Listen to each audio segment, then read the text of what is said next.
Thank you for coming for the next portion of this session, Mastermind. So we got to concentrate on luxury market. Before we start the Mastermind roundtable, I'm going to just show you guys a video. I think it's really important for you guys to know, and really something that we all probably should do, okay?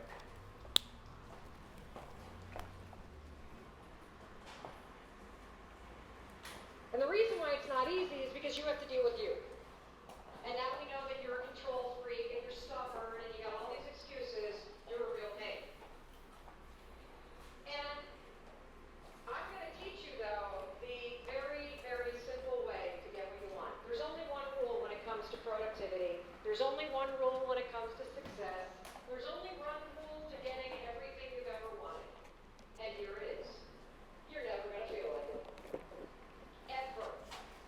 In any area of your life that you don't have what you want, whether it's the amount of money, the amount of people on your team, the amount of sales, the amount of trips for your family, if you only did the things that you don't feel like doing, you have everything you ever wanted.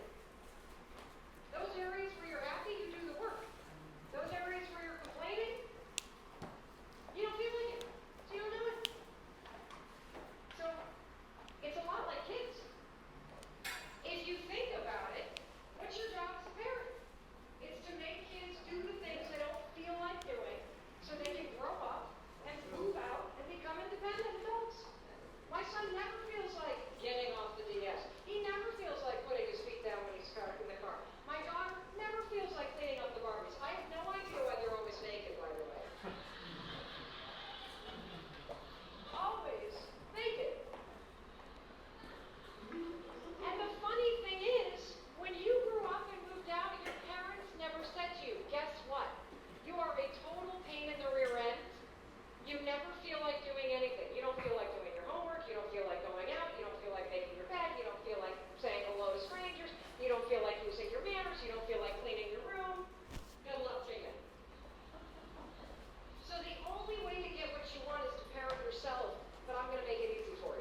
Okay, what did you guys thought of that?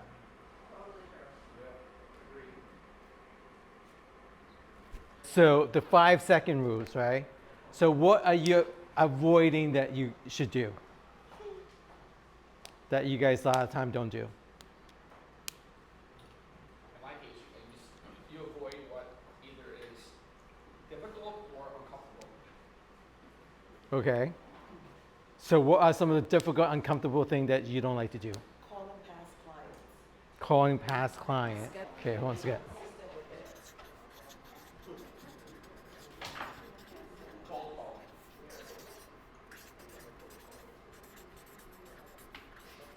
What else? What is something that you don't like to do?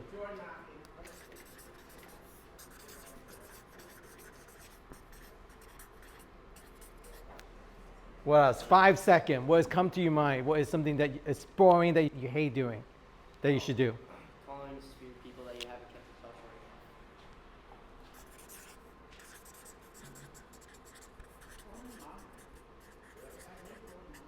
with. What was that? I'm sorry? Oh, folding laundry. No. Has to be related to real estate business.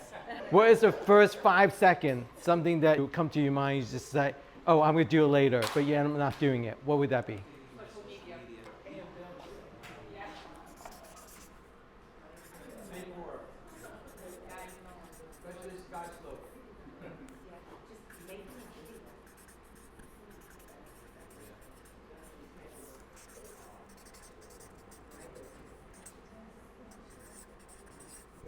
What else? A what? That's really big, guys. What else you should be doing? Something boring that you should be doing that you just don't like to do. That's it? Everyone should have something on this board. Are you telling me that this is all you guys have that you guys should be doing? I'm sorry? Talk to someone that you don't know, okay? Similar to cold call, but okay, talk to someone you don't know, okay?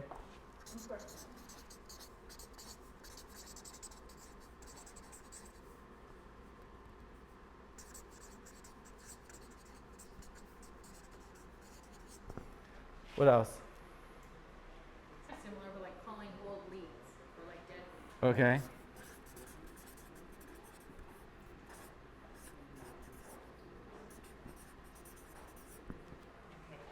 Prioritizing money-making activities over other stuff you're doing. Okay. Busy, slow down, prioritize the money-making tasks.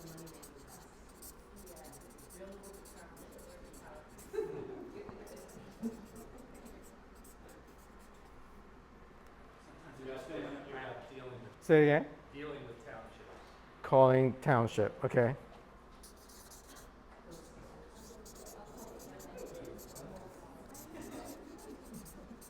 Assignment is practicing my scripts. Ah, that's a big one. Okay. I was looking for that, thank you.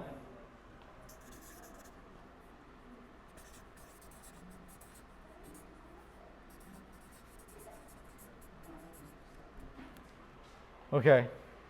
Anything else? All right. So, due to time limitations, which 3 or 4 that you guys like to talk about?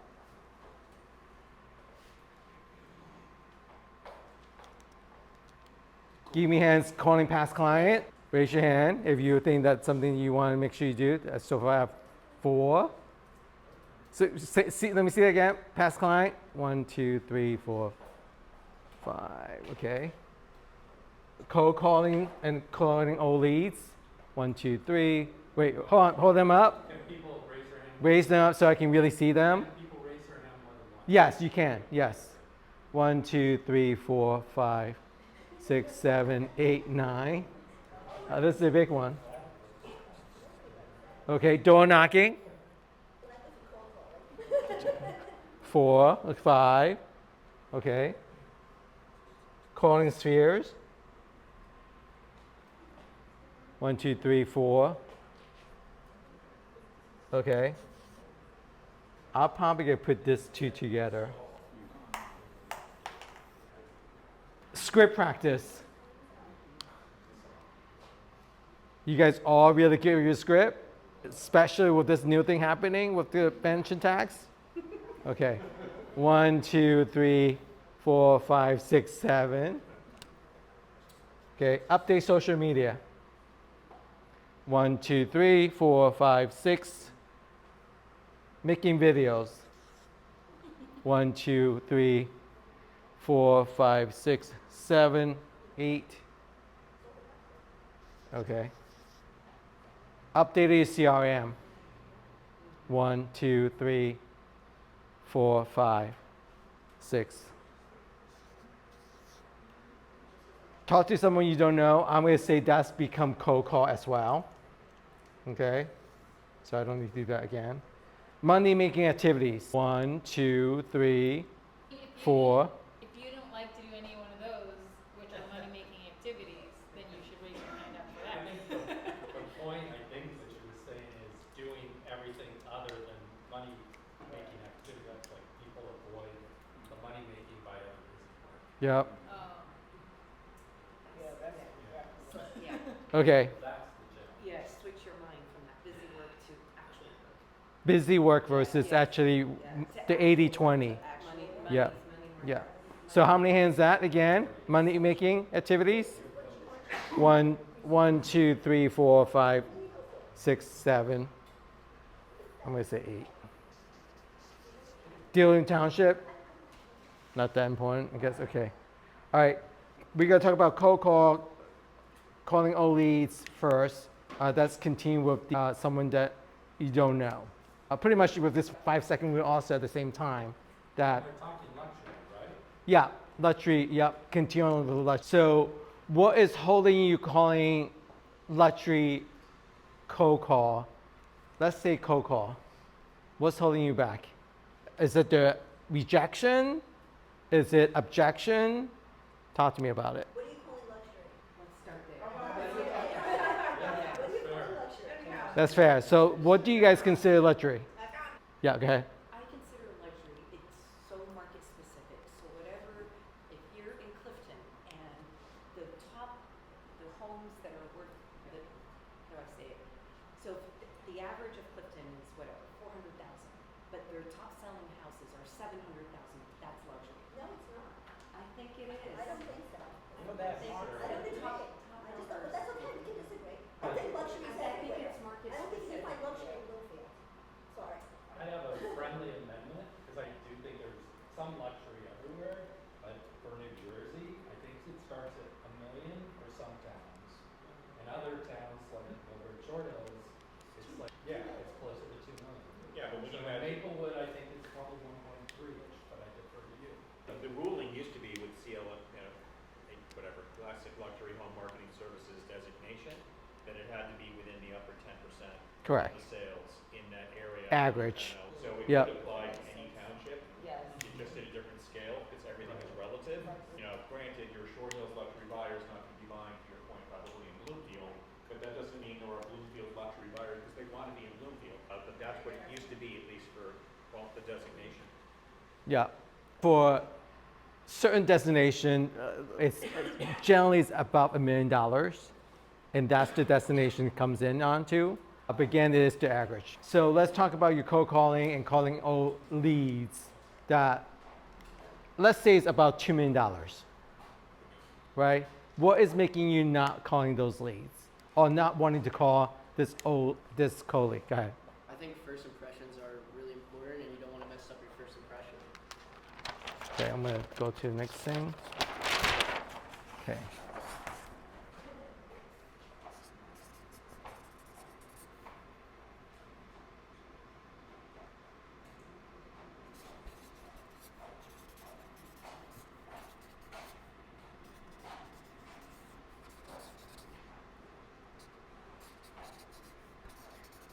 What else? What made you don't want to call them? I think as price point goes up, knowledge on the market becomes more and more important. So that can also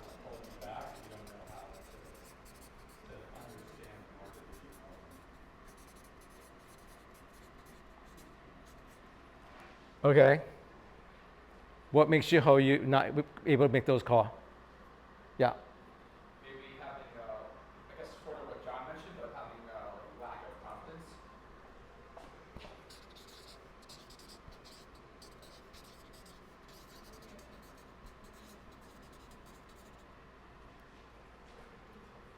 This is a big one. Okay. What else? Come on, guys, open up. But it's also a matter of time, because you can't just, where do you get the phone numbers? And then are they on a do not call list? And then you've gotta, Say that again, sorry. Busy schedule, busy mind, you're like, oh, I gotta do this particular 5,000 meetings. So let's go back to the money making. It's a busy schedule. I think for someone trying to get into this market, it could be a little intimidating. It goes back to confidence. Just, Yeah. moving from one type of home that I'm used to selling to now luxury, it could be a little intimidating. To move your price point up, to scale up. Yep.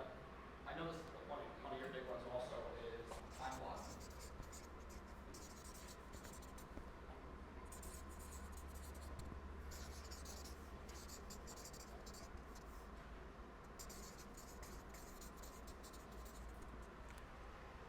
Yeah, because it takes more nurturing, right, at that price point, it's not as easy as maybe meeting someone. I was gonna say, the knowledge of knowing how to work someone in the luxury market is really important. I think that's why some people get the designations and the certificates, because those buyers are usually looking for those agents that are selling luxury. So if you haven't sold it, you have to plant your seeds somewhere. Let's go back to your knowledge of the market, right? And then nurture. Yeah, it's knowledge of the market and experience. Experience, yeah. Right?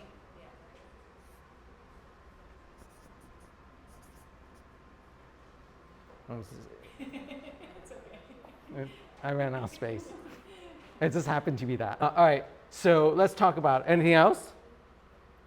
Why would you not make call? Oh, leads. What about like people that you have? Comes with knowledge, but maybe the fear, so it ties in a confidence too, of like providing value. If it's an old lead that just bought at a high price point, like 3 million or something, they're not likely to buy again so soon. But maybe you make your own assumptions. to Okay. prevent you from doing it. All right.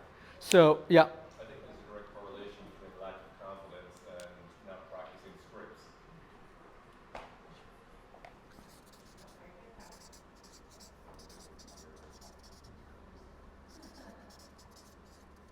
I think this is a big one too. Script practice, right?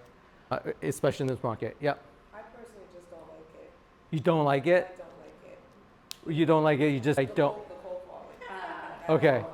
I'd rather face to face. Okay. I don't really like cold calling. So you don't mind? We'll try to cover most of this. Okay. How do you get around your first impression? I'm sorry? Well, it's practice. It's practice, right? It's smiling while looking in the mirror, pretending you're on the phone. So you're going to try your best to create your best first impression, right? Yeah. So when you're making phone call, cold call, I don't know if you guys heard this or someone told you. One of my coach, I tell my team the same thing, that you have a small mirror in front of you and you are smiling at all time, because when you make those phone calls and you're smiling, and think something happy thoughts before you make phone calls. Because if you don't, if you have a bad day, you make phone call, it sounds very different. So when you have a smiling on your face, when you talk to a $2 million plus buyer, it's a little more easier to have a conversation. And they might give you something, objections and certain things that you can handle. You can look in the mirror and say, okay, I have to think positively. Right? That's really what you need to do. Because you may be like getting kids to school and the kids just didn't want to do their things, and you come in and get when they call you like, I just have a terrible time. Or you just talk to a client 7 o'clock, 8:30 in the morning, and just it didn't work out. Once you have that mindset that's not there, you have to really change your mindset to make sure it's a positive mindset. Yeah. I think also along the lines of what Kelly was saying was first impressions, you're going to have a good first impression the more confident you are, and the more confident you're going to be for that first impression if you have your knowledge on the market, if you do script practice. So I think doing those little things like getting that knowledge and practice is going to give you a good first impression because you'll feel prepared for it. That makes sense. Yep. I think for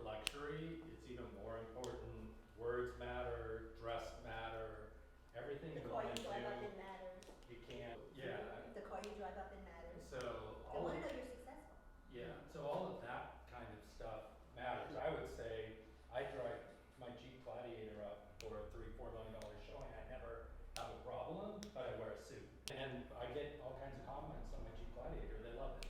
So, yeah, yeah. Something. But I do think like how we present and the words matter. So like saying A might work with some people, but it could be really dangerous with a bunch of others. So like thinking how we say, like what words we use. do matter. Yeah. I think that most people who don't do luxury think that those people are different and that they can't talk to somebody luxury because they don't.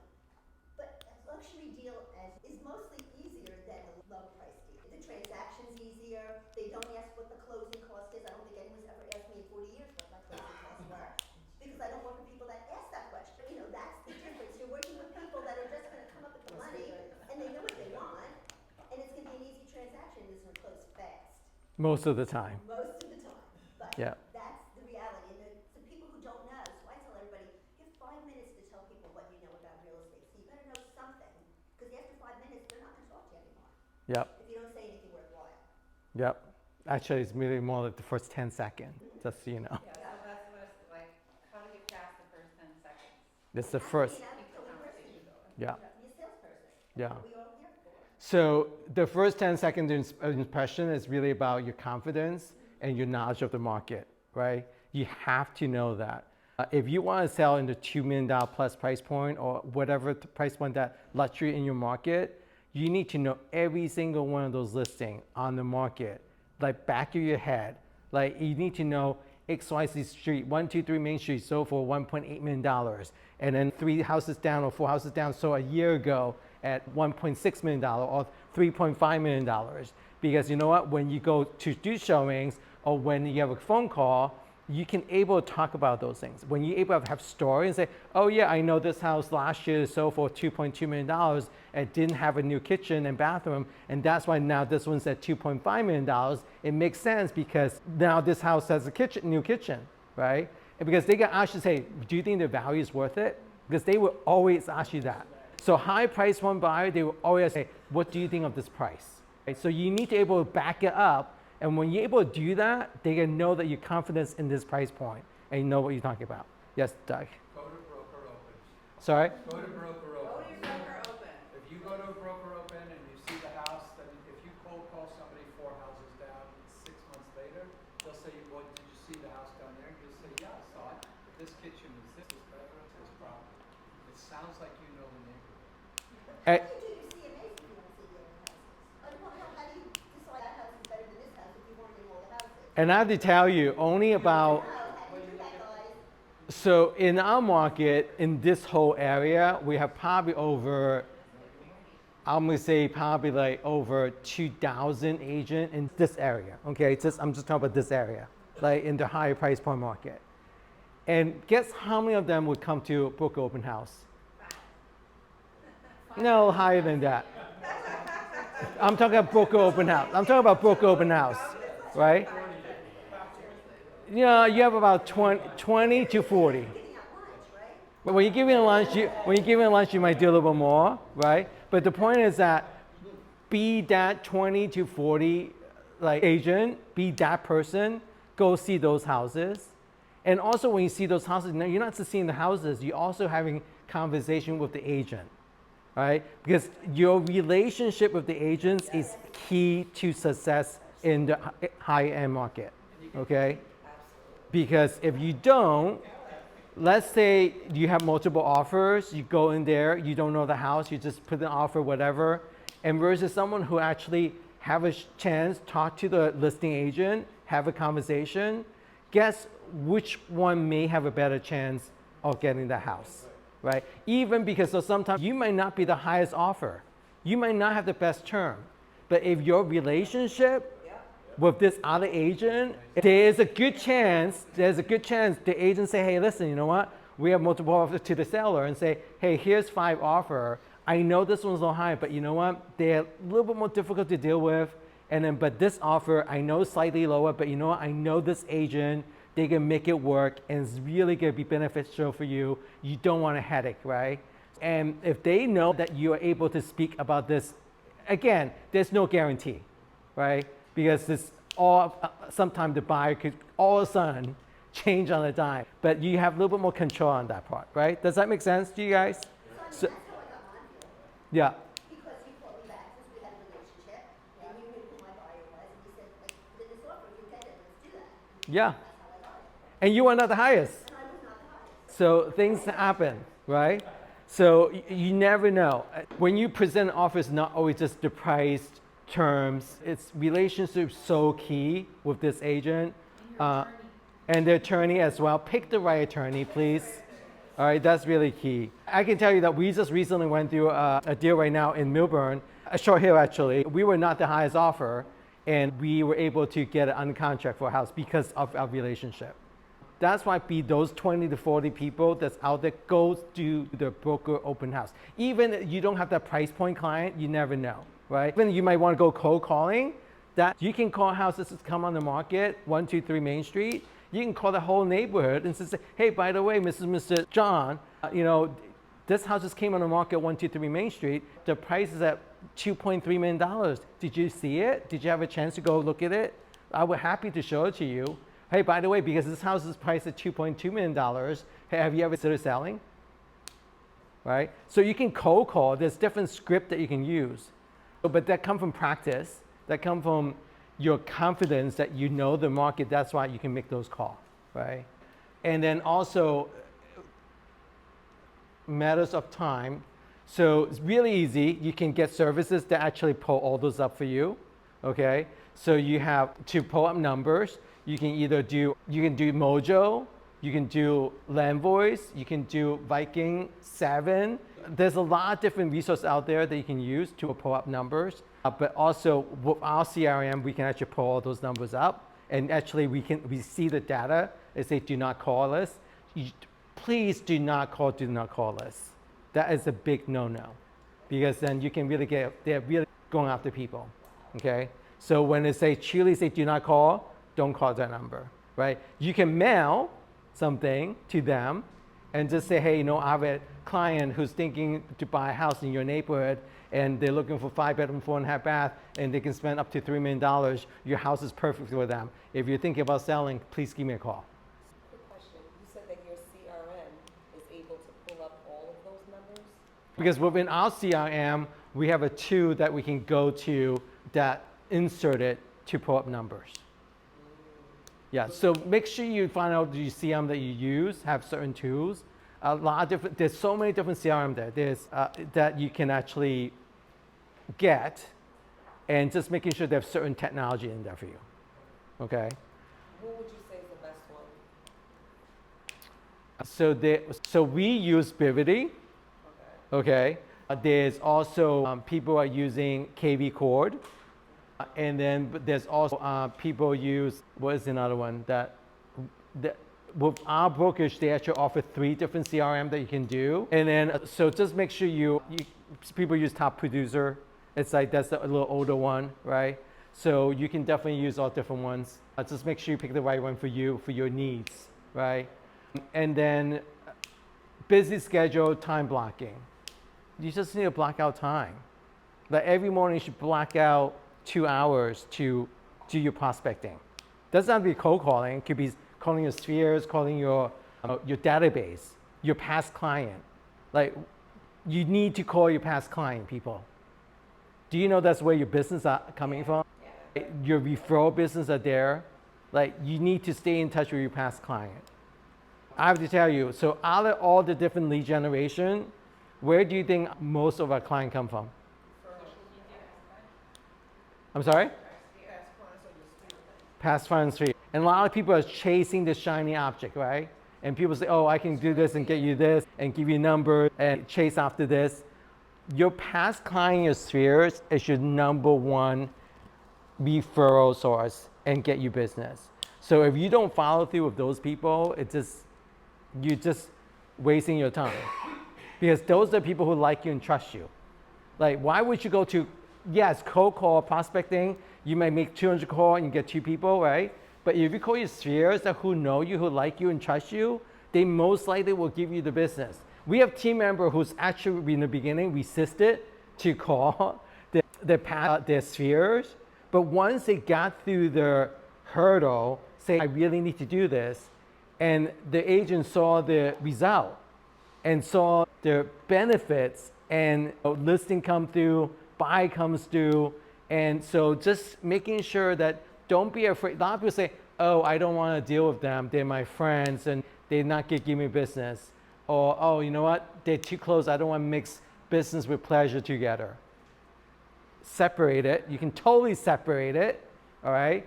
But who else would want to do business with you? Like, they trust you, right? So they could want to do business with you. So don't ever think that they're not going to want to do business with you. What is your thought on that? You say you didn't want to call your past client. Why is that? It's just a matter of time. I know I need to, and you're absolutely right. When you do take the time out to actually call them, it results in the leads. But it's just a matter of time. Yeah, put them in there. The Yep. best time is when you're in the car. And we're all in the car all the time. That's what we do. We drive around. And in the car, you can have the best conversations. I have my best conversations in the car. Yep. And I do it on my way to work and my way home. And I sometimes drive around my neighborhood so I don't come in with my phone with my husband. But Yep. drive around, have noise. Yeah. I think the way to think about it from their perspective, like I always try to think about it from the other person's perspective, is they already like you, they already trust you. Yeah. You give them a little bit of attention, they're gonna give you like the name of that friend that told them at the gym this morning, oh, I wanna buy, or their neighbor wants to sell. So everybody wants attention, everybody wants to be seen, right? So if you show them that you're interested in them, it will only benefit you business-wise. And obviously on a personal level too. Or what they're gonna say on the phone. Thursday when this all came out, I called every one of my builders. It was like my opportunity to call them, because I had something to tell them. So everybody should be doing that. It's such a giving. You just gave us something to do. That's providing value, right? You know, I mean, I don't understand. Yeah. So how can you also provide value for your luxury clients? The tax, right? What else can you do for them? You're speaking about sellers and buyers. Yep. Yeah, it doesn't matter, sell and buy. Yep. The buyers, you let them know that now the seller has to pay the luxury tax. Okay. Here's another easy thing to do. Since we all look at our hot sheets every single day, whenever you see something on the street or in the neighborhood of a house you've already sold, you send it to that best person. And then they're gonna say something, oh, I saw that house, or I didn't know it was on the market, or I saw the sign come out. Now you open up dialogue like we do. But you have to just get the in, and the in is always a commonality. And commonality is you all own houses, so talk about that. So send in like market reports, right? And just making sure they stay in touch with you. That's really important. And as Laurie said, that if a house sold down the street, again, doesn't have to be a listing. If a house sold like on 123 Main Street, send it to them. Be the first one. And also, if there's like a price change on a house from $2.5 million to $2 million or $2.2 million, you want to be the first one and talk to all those people who you either went to show the house with, or you were doing open house there and you have leads that say, hey, it's not really for me, it's not, the price was too high. You want to be the first one calling them, and they will be really appreciated that you actually sharing that knowledge with them. And they say, oh, this person's working for me. You gotta remember, it's all about them. Not about you gotta get that big commission check, right? But it's really about how you service them. Because if you're able to service them, guess what? They're able to refer you to the next client, or buy the next house, or sell the next house with you. If you don't provide them value, they're not coming back to you. You have to remember you're selling the house.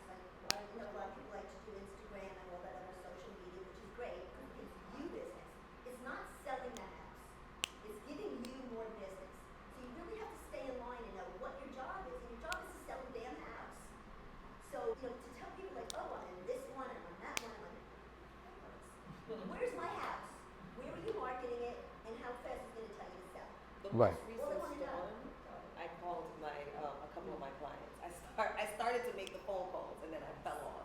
But I was able to call several clients and they really appreciated the phone call. Yeah, and your phone call is more important. Listen, emails work, you can send them, and text also works. Some people prefer text sometimes. But when you have a call, when you have the conversation, what's best is that you're able to set up coffee. Face to face is even better. All right? Don't do lunch, don't do dinner, because that's too long of the time. Just do coffee, 20-minute max. But also remember, they answered the phone. Yeah. You don't have to answer the phone. If you don't want to talk to somebody, you don't answer the phone. If that person answered the phone, they're okay to talk to you, or else they wouldn't have answered. Well, depending. It depending if you're prospecting. If you're prospecting, it's a different thing, right? So when you're prospecting, they may pick up the call and they may say different things to you. Yeah. And then test your script. This is so important. There's so many key things in there. I'm going to show you a couple of things on the side. Most of the things really about objections.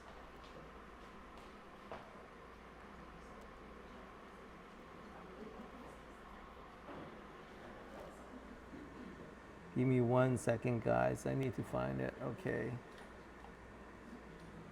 Okay. Okay. So overcome some of the obstacles, right? So you want to make sure you show gratitude. Make sure you appreciate that when they show something to you, you appreciate your honesty. Thank you for sharing, and that's helpful information when you're talking to them. Those are all just different script line that you can use, okay? I'm going really fast.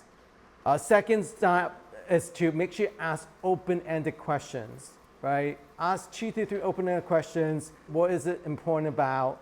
Hey, I'm just curious. How would that impact you? All right? And that could be any conversation. They say, what is important to you to buy a 5-bedroom, 4-bath house? What is important to you to have a pool, right? Hey, I'm curious, do you need a house that's close to your train station or walking distance to elementary school? So those are all open-ended questions you ask, right? Step 3, you want to summarize, recap. Please listen to what they say to you. All of us being salespeople, you talk too much. We all talk too much, constantly. We just go, like, when you go past 10 seconds, they're done. They're not listening to you. They're in la la land. Everyone, I believe, have ADHD, so I know I do.